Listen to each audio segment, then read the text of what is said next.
नमस्कार दोस्तों।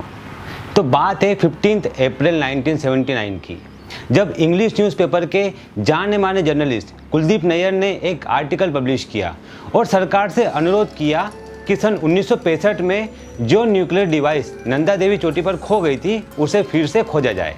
इस आर्टिकल ने पूरे देश में खलबली मचा दी, क्योंकि ये खोई हुई न्यूक्लियर डिवाइस आज भी सन 2023 तक भारत की ज़मीन पर कहीं जिंदा दफन है, और ना सिर्फ आज बल्कि अगले 40 सालों तक ये एक्टिव रहने वाली है, क्योंकि इसे डिजाइन ही कुछ ऐसा किया गया था कि अगले 100 साल तक ये एक्टिव रहे।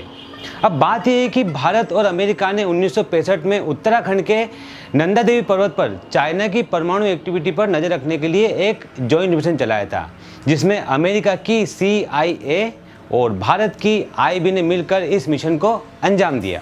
और इंडिया से इस मिशन में जुड़ने के लिए उस वक्त के बेस्ट माउंटेन क्लाइंबर की एक टीम बनाई गई, और इस टीम के लीडर थे भारत के पद्म भूषण और अर्जुन अवार्ड से सम्मानित कैप्टन MS कोहली।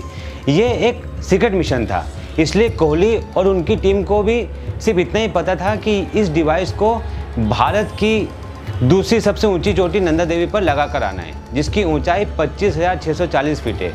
और एंटीना जो कि डिवाइस से अलग था, ये 2 पार्ट में थी, जिसे नंदा देवी पर पहुंचाकर इन्हें इंस्टॉल करना था। साथ ही था 56 किलोग्राम का प्लूटोनियम कैप्सूल, जिसे हम अपनी भाषा में इस डिवाइस को चलाने के लिए एक बैटरी बोल सकते हैं।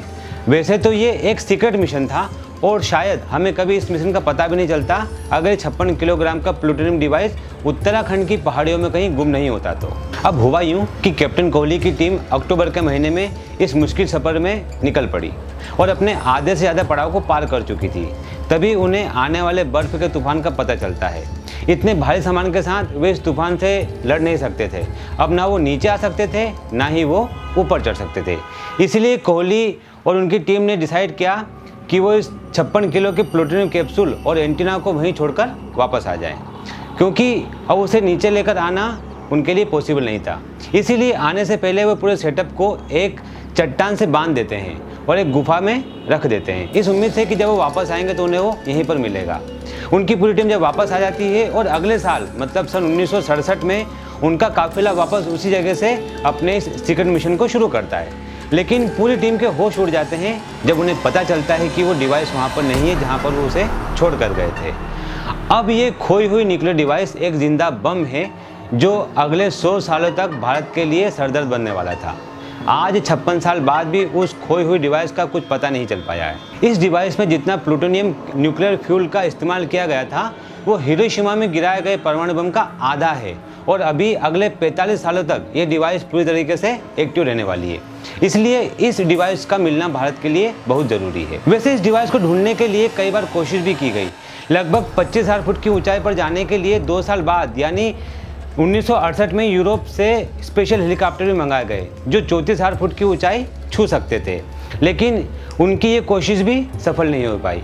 यहाँ के लोगों का सबसे बड़ा डर यही कि किसी तरह अगर ये डिवाइस गंगा नदी के संपर्क में आ जाती है तो एक बड़ी न्यूक्लियर तबाही हो सकती है। लोगों का अंदाज़ा ये भी है कि 2021 में जो चमोली ग्लेशियर टूटने की वजह से बाढ़ आई थी, ये ग्लेशियर भी इसी डिवाइस की वजह से टूटा है। खैर इस बात का कोई प्रूफ नहीं है कि ग्लेशियर इस डिवाइस से टूटा हो, लेकिन ये तो हो सकता है कि डिवाइस इस ग्लेशियर की वजह से टूट जाए या किसी और कारण से टूट जाए, क्योंकि डिवाइस इंसानों का बनाया हुआ एक लोहे का बॉक्स है जो 55 सालों से गर्मी, बारिश और कई तरह की प्राकृतिक आपदाओं को सहन कर रहा है। वक्त रहते इस न्यूक्लियर डिवाइस का मिलना हम सब के लिए बहुत ज़रूरी है, वरना कोई बड़ी दुर्घटना हो सकती है। क्या हो अगर 1965 में हिमालय में लापता एक न्यूक्लियर डिवाइस भारत की किसी नदी से मिल जाए, वो भी तब जब इस डिवाइस में जितना प्लूटोनियम न्यूक्लियर फ्यूल का इस्तेमाल किया गया हो वो हिरोशिमा में गिराए गए परमाणु बम का आधा हो। क्या है इस डिवाइस के पीछे की पूरी कहानी? पूरी स्टोरी जानने के लिए सब्सक्राइब कीजिए अनएंड को।